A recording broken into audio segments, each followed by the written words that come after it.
श्री गणेशाय नमः। ओम श्री गुरवे नमः। ओम नमो भगवते वासुदेवाय।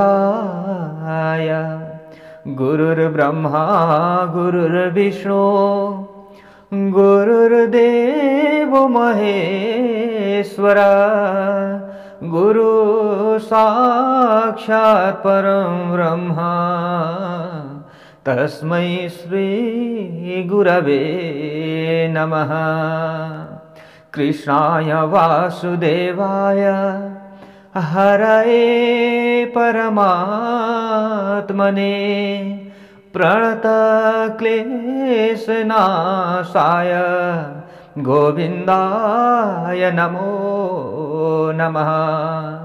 नारायणं नमस्कृत्य नरं चैव नरोत्तमं देवीं सरस्वतीं व्यासं ततो जयमुदीरयेत्। जय श्री हरि, जय श्री राधे। सम्पूर्ण धर्मानुरागी सज्जनवृन्दहरू, दर्शकवृन्दहरू, भक्तवृन्दहरू, हामीले कार्तिक महात्म्य श्रवण गर्ने यो सुनौलो अवसर प्राप्त गरिरहेका छौँ। भगवान श्रीकृष्णजीलाई जसको प्रभावद्वारा पति रूपमा उनी सत्यभामाजीले प्राप्त गर्नुभयो। सत्यभामाजीले पति रूपमा वरण गर्न पाउनुको मुख्य कारण कार्तिक महिनामा उहाँले व्रत बसेकै कारण थियो र कार्तिक महिनामा उहाँले दीपदान गरेकै कारण थियो। कार्तिक महिनामा कार्तिक महात्म्यको श्रवणको धेरै ठुलो महिमा भगवान श्रीकृष्णजीले बताउँदै हुनुहुन्छ र नारदजीले उनै पृथु महाराजजीलाई जुन प्रसङ्ग श्रवण गराउँदै हुनुहुन्छ र भगवान श्रीकृष्णजीले आफ्नी पत्नी सत्यभामाजीलाई जुन प्रसङ्ग श्रवण गराउँदै हुनुहुन्छ र नैमिषारण्यमा भेला हुनुभएका सम्पूर्ण सौनकादि 88,000 ऋषिहरूलाई सम्बोधन गर्दै सुतजीले जुन महात्म्य श्रवण गराउँदै हुनुहुन्छ, महिमा गान गर्दै हुनुहुन्छ, सोही महिमा हजुरहरू समक्षमा हामीले पनि गान गरिरहेका छौँ। यथा शक्ति, यथा भक्ति, यथा मति। हाम्रो बुद्धिले जस्तो भ्याउँछ, हामीले जसरी भगवानको गुणानुवादहरू गाउन सक्दछौँ त्यसरी नै हजुरहरूलाई हामीले श्रवण गराउनेछौँ र हामीले कार्तिक महिनाको महात्म्य श्रवण गरेर हामी धन्य बन्नेछौँ। हो सज्जनवृन्दहरू, हिजोको प्रसङ्गमा हामीले श्रवण गरेका थियौँ कि जो देवादि देव महादेवको दर्शन गर्नका लागि स्वयं देवताहरूका राजा इन्द्र सम्पूर्ण देवताहरूका साथमा र उनै आफ्ना गुरु बृहस्पतिलाई अगाडि लगाएर कैलाश पर्वत जाँदै हुनुहुन्थ्यो। इन्द्रजीमा यो घमण्ड थियो कि मैले सारा दैत्यहरूलाई परास्त गरेको छु, अब म यो सुसमाचार भगवान भोले बाबालाई श्रवण गराउनेछु र उहाँको दर्शन पनि गरेर आउनेछु भनेर जुन मतका साथमा, अभिमानका साथमा इन्द्रजी कैलाश पर्वतमा प्रस्थान गर्नुभयो, तब भोले बाबाले थाहा पाइसक्नु भएको थियो कि आज इन्द्रको घमण्ड मैले चुर गर्नै पर्दछ। किनकि इन्द्रमा यति घमण्ड बढेको छ कि यति घमण्ड बढेको छ, मैले सम्पूर्ण दैत्यहरूलाई परास्त गर्न सकेको छु भन्ने उसमा यो अहम भाव आएको छ। अब यो अहम भाव आफ्नो भक्तमा आउन दिनु हुँदैन। आफ्नो भक्तमा यदि अहङ्कार आउँछ भने, अहम भाव आउँछ भने भगवानले तुरुन्तै त्यो अहम भावलाई लिनुहुन्छ। कसरी हुन्छ? भक्तबाट त्यो अहमता छुटाउने प्रयत्न गर्नुहुन्छ।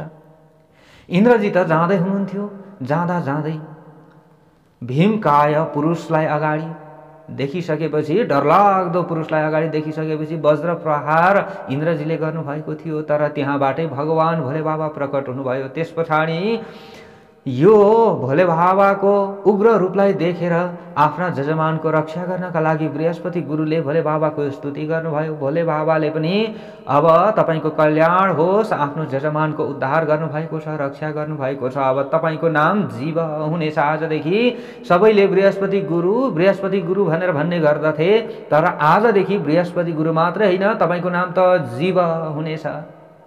ज्योतिषमा पनि जीवको धेरै ठुलो महत्त्व रहेको छ। हामीले बृहस्पति ग्रहलाई जीव पनि भनेर भन्ने गर्दछौँ। हो दर्शक एवं भक्तवृन्दहरू, र भगवान भोले बाबाका नेत्रबाट जो अग्नि प्रज्वलित भइरहेको थियो इन्द्रलाई भस्म बनाउनका लागि, त्यो अग्निलाई बृहस्पति गुरुको निवेदनद्वारा भगवान भोले बाबाले हातमा लिनुभयो र त्यो अग्निलाई एकमुष्ट बनाएर समुद्र र गङ्गाको सङ्गममा फ्यालिदिनु भयो। त्यहाँबाट एउटा बालक उत्पन्न भयो।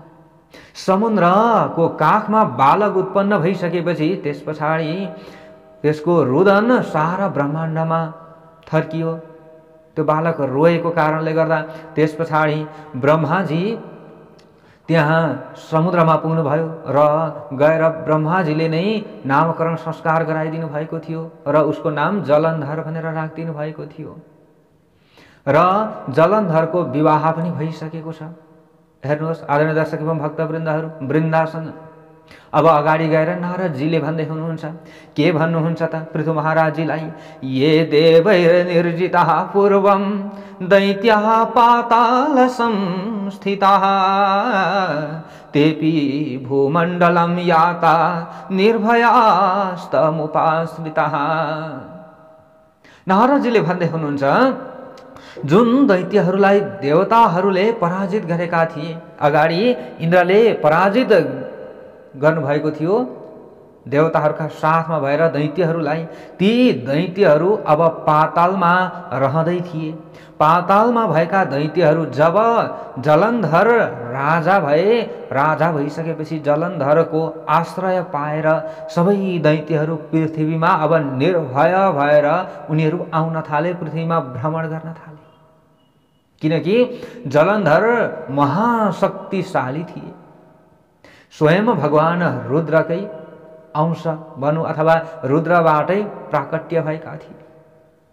त्यसैले यी अत्यन्त शक्तिशाली पनि थिए, ब्रह्माजीको वरदान पनि थियो। त्यसै कारणले गर्दा सम्पूर्ण अब दैत्यहरू एकदमै भयरहित भए, सास आयो उनीहरूको। अब त्यस पछाडि के भयो त भन्दा, कुनै समयमा राहुको टाउको काटिएको शिरलाई देखेर जलन्धरले आफ्ना गुरु शुक्राचार्यसँग सोधे। शुक्राचार्यसँग त्यसको कारण सोद्धा भए। तब शुक्राचार्यले समुद्र मन्थनको प्रसङ्ग सबै जलन्धरलाई श्रवण गराउनु भयो। शुक्राचार्य गुरुले भन्नुभयो अगाडि गएर, हे जलन्धर, एक समयको कुरा हो कि इन्द्र श्रीहीन भएका थिए, वैभवहीन भएका थिए, शक्तिहीन भएका थिए। के कारणले भएका थिए त?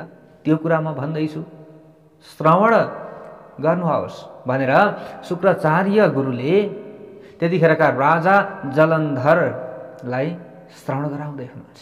एकदमै राम्रो प्रसङ्ग आउँदैछ। हो दर्शक एवं भक्तवृन्दहरू, अब हामीले आनन्दका साथमा श्रवण गर्न पाउनेछौँ। शुक्राचार्य गुरुले भन्दै हुनुहुन्छ, एकचोटि इन्द्र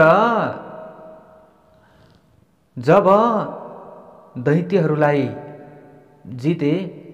जितिसकेपछि इन्द्र एकदमै घमण्डी भए। त्यो समयमा घमण्डी पनि भए, त्यो समयमा एकदमै उनमा उन्मत्त पनि आइरहेको थियो। त्यो समयमा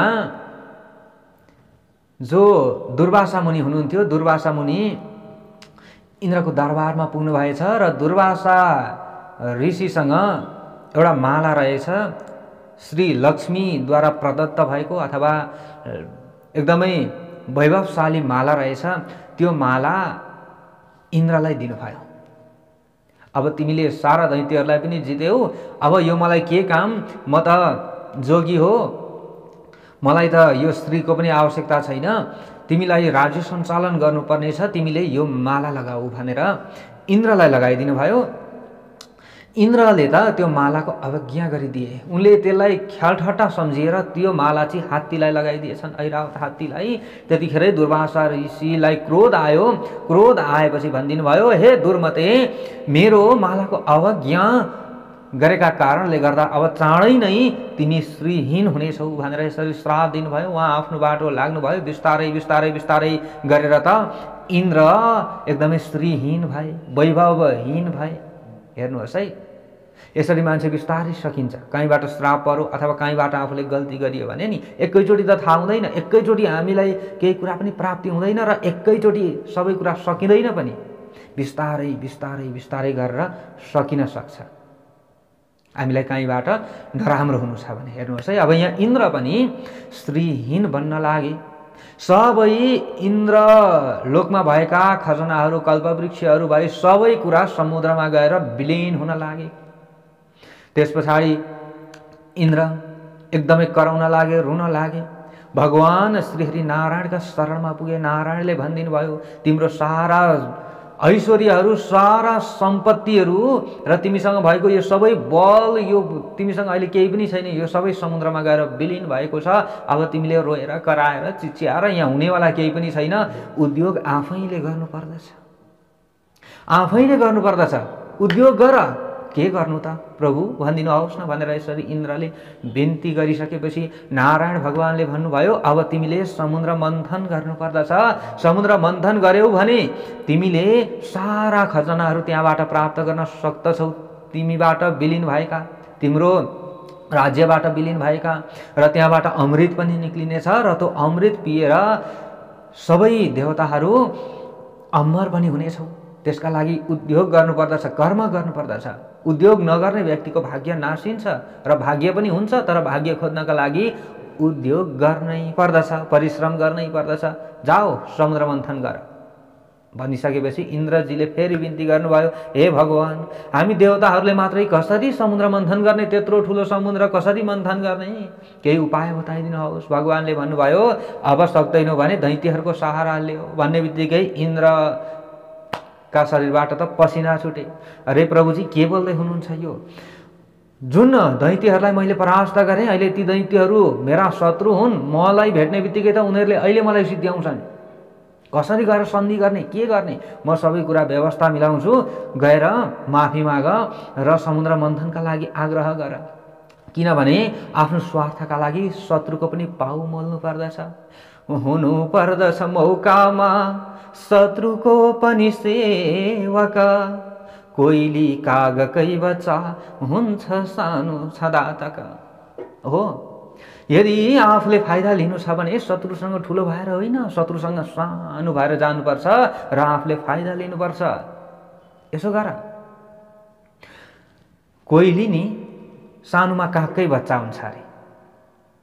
हो दर्शक एवं भक्तवृन्दहरू, कोइलीले आफ्नो गुणमा अन्डा पार्यो भने कागले आएर खाइदिइहाल्छ अरे। शत्रु हो नि त कोइली र काग। र कोइली चलाक, कोइलीले चाहिँ आफ्नो गुणमा अन्डा पार्दैन अरे। अन्डा चाहिँ कागको गुणमा पार्छ अरे र कागले चाहिँ सबै कोरल्छ, कोरलेर बच्चा निकाल्छ, पछि अनि कोइली गएर कागको गुणबाट ल्याएर फेरि आफ्नो गुणमा सार्छ अरे, नत्र कागले खाइदिइहाल्छ। कोइली चलाक, काग मूर्ख। हेर्नुहोस् है, हुनु पर्दछ मौकामा शत्रुको पनि सेवक, कोइली कागकै बच्चा हुन्छ सानो छदातक। नैतिक दृष्टान्तमा यसरी भनिएको छ। त्यसैले यहाँनिर भगवानले पनि भन्दै हुनुहुन्छ, आफूले फाइदा लिनु छ भने शत्रुको शरणमा मात्रै होइन, पाउ पनि मोल्नु पर्दछ। जाओ। तब देवताहरू गएर दैत्यका अगाडि गिडगिडाउन लागे, बिन्ती गर्न लागे, हे दैत्य दाजु हो, हे दैत्य भाइ हो। इन्द्र सहित भए सबै दैत्यहरू एकदम रिसले चुर भइरहेका छन्, तर पनि आफ्नो शरणमा आएका छन्, निशस्त्र छन्। अब यिनीहरूलाई केही त गर्नु भएन। तब देवताहरूले, इन्द्रजीले बिन्ती गर्न लाग्नुभयो, अब हामी तपाईहरुका शरणमा आएका छौं, अब हामीले एउटा प्रस्ताव लिएर आएका छौं, हामीले यो सन्धि गरौं र यो सन्धिद्वारा हामी दुवैलाई फाइदा हुनेवाला छ। दैत्यका लागि पनि फाइदा हुनेवाला छ, देवताका लागि पनि फाइदा हुनेवाला छ। दैत्यहरूले भने के हो त त्यस्तो फाइदा हुनेवाला कुरा के रहेको छ? ठिकै छ, हामी सन्धि गर्न तयार छौँ भनेर भनिसकेपछि इन्द्रजी लगायत देवताहरूले भन्न लागे कि अब समुद्र मन्थन गरौँ हामी मिलेर। समुद्र मन्थन यदि हामीले गरियो भने त्यहाँबाट सारा खजनाहरू मिल्नेछ। त्यहाँबाट भगवान श्रीहरि नारायणले भन्नुभएको छ कि अमृत पनि निक्लिन्छ अरे यदि समुद्र मन्थन गरियो भने। उहाँले आग्रह गर्नुभएको छ, उहाँले अनुरोध गर्नुभएको छ, जाओ गएर समुद्र मन्थन गर भन्नुभएको छ र दैत्यहरूको सहारा लिएर समुद्र मन्थन गरेर भनेर भन्नुभएको छ। हामी मिलेर समुद्र मन्थन गरौँ भनेर यसरी सल्लाह भयो। सल्लाह भइसकेपछि अब समुद्र मन्थन गर्नेमा कुरा त पुग्यो। हेर्नुहोस् है, समुद्र मन्थन गर्नेमा कुरा त पुग्यो, तर अब समुद्र मन्थन केले गर्ने? केले गर्ने समुद्र मन्थन? त्यत्तिकै त गएर उभिँदा हुँदैन। अब मोही पार्नका लागि मदानी चाहियो, त्यस्तै समुद्र मथ्नका लागि पनि त मदानी चाहियो नि। अब त्यस पछाडि भगवानले भनिदिनु भएछ, जाओ मन्दराचल पर्वतलाई गएर बिन्ती गर, मन्दराचल पर्वतलाई उठाएर लिएर आओ र मदानी बनाओ मन्दराचल पर्वतलाई भनेर भन्नुभएछ। सारा दैत्य र देवताहरू मन्दराचल पर्वतमा गए, मन्दराचल पर्वतलाई बिन्ती गरे र जाउँ भनेर भने। ठिकै छ, अब म त जान सक्दिनँ, मलाई बोकेर लैजाओ। मन्दराचल पर्वतले यसो भनिदिनु भयो। त्यस पछाडि दैत्य तथा देवताहरू मिलेर मन्दराचल पर्वतलाई उठाएर ल्याउँदै थिए। ल्याउँदै बाटामा त दैत्यका हातबाट र देवताका हातबाट मन्दराचल पर्वत त भुइँमा ड्याम्मै खसे। थाम्न सकेनन् बोझ। कति दैत्यहरूका हात टुटे, कति देवताहरूका हात पाउहरू टुटे। सबैले दैत्यहरूले भने यो काम अब हामीले गर्न नसक्ने रहेछौँ, हामीले यो पर्वत त उठाएर ल्याउन सकेनौँ भने कसरी समुद्र मन्थन गर्ने? हामीबाट हुँदैन। तुरुन्त देवताहरूले भगवान श्रीहरि नारायणको स्मरण गर्ने बित्तिकै भगवान गरुडमा चढेर आउनुभयो। गिरिम चारोप्य गरुडे हस्ते नैकेन लीलया। त्यस पछाडि भगवान श्रीहरिले एकै हातले मन्दराचल पर्वतलाई बोकेर लिएर गएर समुद्रको बीचमा स्थापित गरिदिनु भयो। हेर्नुहोस्, किन यहाँनिर कार्यमा विघ्न आयो त भन्दा, यहाँनिर कुनै पनि शुभ कार्यको थालनी गर्नु छ भने भगवान गणेशजीको पूजन गर्नुपर्दछ। तर दैत्यहरूले पनि देवताहरूले पनि गणेशजीको पूजन गरेनन्, न स्मरण गरे, न केही गरे, केही पनि गरेनन्। तब गणेशजीलाई साह्रै रिस उठेछ। मेरो स्मरण बिना नै यिनीहरूले यत्रो ठुलो शुभ कार्य गर्ने भनेर गणेशजीको जुन त्यहाँनिर थोरै पनि क्रोध भयो। त्यस पछाडि आफसे आफ मन्दराचल पर्वत भारी भयो र त्यो मन्दराचल पर्वत भारी भइसकेपछि भुइँमा गिरे। त्यहाँनिर विघ्न उत्पन्न भयो। भरे यहाँनिर यो प्रसङ्गहरू आउँछ। हेर्नुहोस्, त्यसैले हामीले कुनै पनि शुभ कार्यको थालनी गर्नु अघि, कुनै पनि पूजा गर्नु अघि हामीले गणेशजीको पहिले ध्यान गर्नै पर्दछ। गुरुहरू पनि त घरमा आइसकेपछि सबैभन्दा अगाडि लो सबै मिलेर चन्दन फुल अक्षता हातमा लिएर दुबो लिएर गणेशजीको ध्यान गरौँ भनेर भन्नुहुन्छ कि हुन्न? भन्नुहुन्छ। जरुर गर्नै पर्दछ ध्यान हामीले गणेशजीको। त्यस पछाडि मात्रै हामीले दियो कलश गणेश आदिको पूजन गर्ने हो। यहाँनिर यसरी विघ्न उत्पन्न भयो अनि भगवानले लगेर बिचमा स्थापित गरिदिनु भयो। बिचमा स्थापित गरिसकेपछि अब तयार त भयो, समुद्र मन्थन गर्ने समय पनि भयो, तर अब डोरी छैन। त्यतिकै कसरी घुमाउने? यत्रो ठुलो समुद्र मन्थन गर्नु छ। भगवानले भनिदिनु भयो, जाओ वासुकी नागसँग बिन्ती गर। वासुकी नागलाई बिन्ती गरेर ल्याउन सक्यौ भने समुद्र मन्थन निश्चय नै हुन्छ। भगवानले भनिदिनु भयो। फेरि दैत्य देवताहरू गए र वासुकी नागसँग बिन्ती गरे। हे वासुकी नाग, तपाईँ हाम्रो कार्यलाई सिद्ध गर्नका लागि जानु पर्यो। कहाँ जानु? देवताहरूले भने उहाँ समुद्रको बिचमा जानु पर्यो, डोरी बन्दिनु पर्यो। अब हामी समुद्र मन्थन गर्नेवाला छौँ। वासुकी नागले सिधै इन्कार गरिदिनु भयो। यो कार्य मबाट हुँदैन, कम गाह्रो हुन्छ। त्यहाँ डोरी बनेर बस्नु, तिमीहरूले दुईपट्टिबाट तान्नु, हुँदैन हुँदैन, न न। तब सबैले बिन्ती गरे, हे नागदेवता, त्यहाँबाट हामीलाई मात्रै फाइदा हुनेवाला होइन, तपाईँलाई पनि फाइदा हुँदैछ है। के फाइदा हुँदैछ भन न त। वासुकी नागले यसरी भनिसकेपछि देवताहरूले फेरि बिन्ती चढाए, त्यहाँबाट अमृत निस्किँदैछ। यो हामीले भनेका होइनौँ, भगवान् श्रीहरि नारायणले भन्नुभएको हो, मिथ्या हुँदैन बोली। वासुकी नागलाई पनि विश्वास भयो, ओहो भगवान् नारायणले भन्नुभएको हो भने त पक्कै अमृत निक्लिन्छ। अमृत निक्लियो र आफू पनि त्यसको हिस्सा बन्न पाइयो भने त आफू पनि अमर भइन्छ। यो लोभमा वासुकी नाग आए र लोभमा आइसकेपछि अब देवता र दैत्यहरूको बिन्तीलाई सुनेर वासुकी नाग डोरी बन्नका लागि आउनुभयो।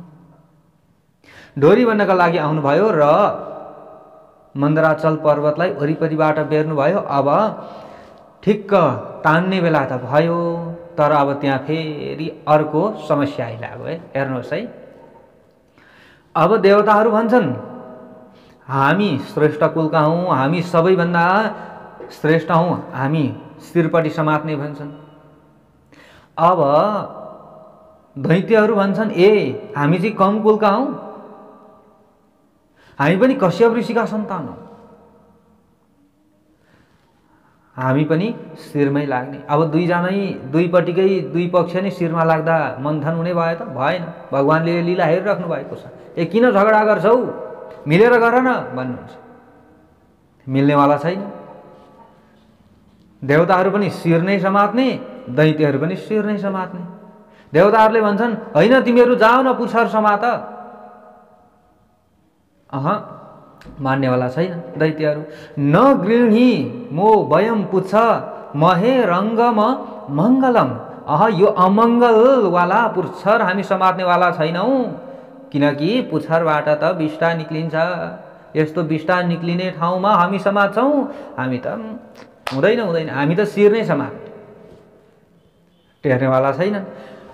भगवान्ले अन्तिममा आँखा झिम्क्याइदिनु भयो देवताहरूलाई नि।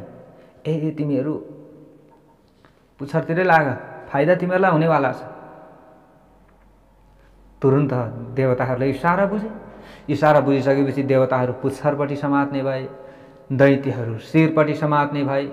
अब त्यहाँनिर समुद्र मन्थन हुन लाग्यो। भक्तवत्सल भगवानको जय हो।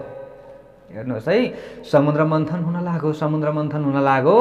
अब मन्थन हुँदा हुँदै अब यसरी मै पारे जस्तो पार्दा पार्दै अब बिचमा डोरी त तातिन्छ नि, होइन? हजुरहरू कतिले मै पार्नु भएको होला नि, सबैले पार्नु भएको होला। डोरी त तातिन्छ। तातिसकेपछि अब वासुकी नागलाई अत्यन्त कष्ट भयो।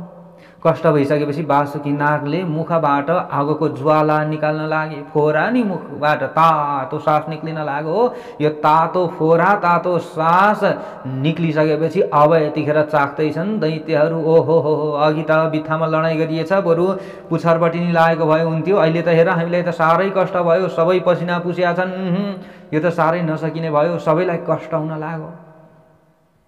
अब यतिखेर सुधार्दा हुँदैन त, सुरु भइगयो। अघि निकै हामी ठुला भयौँ, ठुलो कुलको भनेर धाक लडायौँ, तर ठुलो कुलको त अहिले आएर हामी फस्यो त।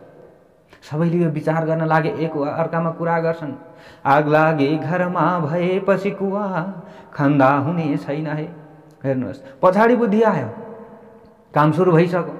अब पुच्छरपट्टि गएर लाग्न पनि मिलेन, किनकि हामी पनि वचनबद्ध छौँ।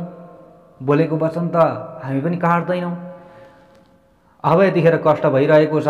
त्यो तातो सास र त्यो आगोको फोहरा मुखबाट अग्निको ज्वाला निक्लेका कारणले गर्दा दैत्यहरू डढ्न लागे अरे र उनीहरू काला भए अरे। हेर्नुहोस् है, दैत्यहरू काला भए।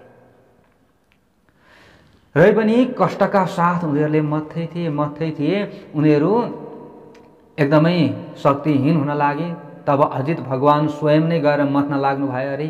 अनि मत्थै गर्दाखेरि चाहिँ समुद्रमा उँधो मन्दराचल पर्वत डुब्न लागे। तब भगवानले कुर्म अवतार लिएर मुनि जानुभयो अरे र मन्दराचल पर्वतलाई माथि उठाउनु भयो अरे।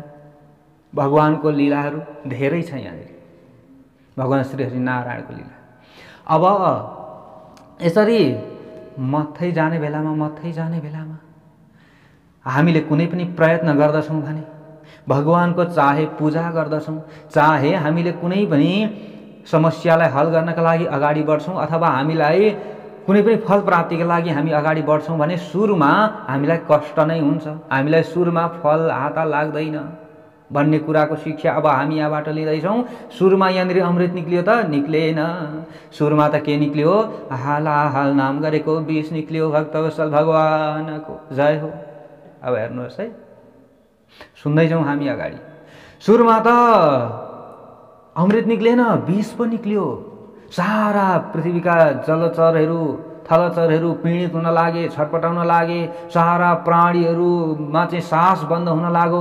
यो विष निक्लिसकेपछि अमृत मथ्नका लागि थालिएको त विष निक्लियो भन्छन् दैत्यहरू, देवताहरू पनि त्यसै भन्छन्। अब के गर्ने, सबैमा त्राहिमाम भयो।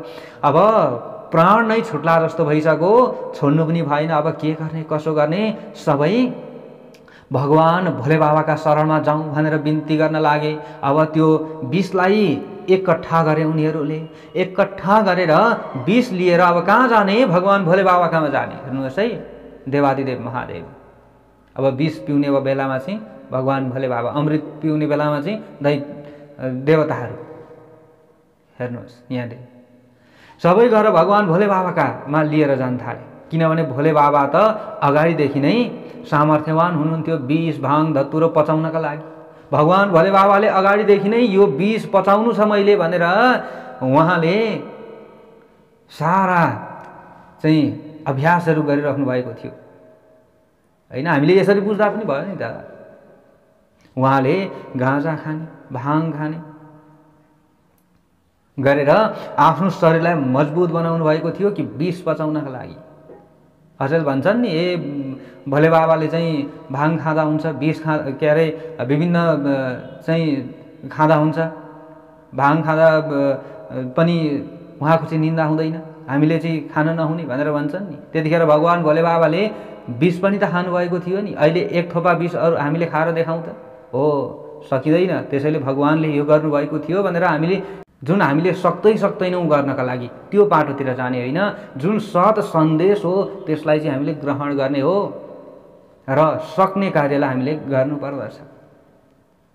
भगवान भोले बाबाका अगाडि अब विष लिएर सबै गए र भन्न लागे, देव देव महादेव भूतात्मन भूत भावन त्राहिन शरणापन्नां त्रैलोक्य दहनाद विषाद। हे देवादिदेव, हे भूत भावन, हे भोलेनाथ, त्रैलोक्य नै दग्ध हुन लाग्यो, यो भयंकर विषबाट हाम्रो रक्षा गर्नुहोस्। हे त्राइमाम गर्दै सबै दैत्यहरू देवताहरू भगवान भोले बाबाका अगाडि गएर बिन्ती गर्न लागे, यो विष पिदिनुहोस् भगवान।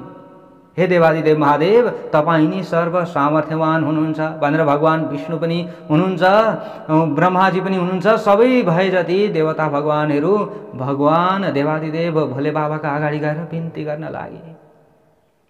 अब छेउमा भगवती पार्वतीजी हुनुहुन्थ्यो। आफ्ना श्रीमानलाई त विष खा भनेर भनिरहेका छन् सबैले। ए मार्न आँट्यो कि के हो? भवानीले भगवान भोले बाबालाई भन्नुभयो, विष पिउनु हुँदैन नि, यिनीहरूले त मार्न सक्छन् नि। भगवती पार्वतीजीले रोक्ने चेष्टा गर्नुभयो, तर भगवान भोले बाबाले सबै कुरा भवानीलाई बताउनु भयो, मातालाई बताउनु भयो, यो विष पिउन म मात्रै सक्छु, अरू कसैले पनि सक्दैनन्। तिमी पनि जान्दछौ यो कुरा त, तर किन अबुझ बन्दछौ? मेरो शक्ति कति छ भन्ने कुरा तिमी पनि जान्दछौ।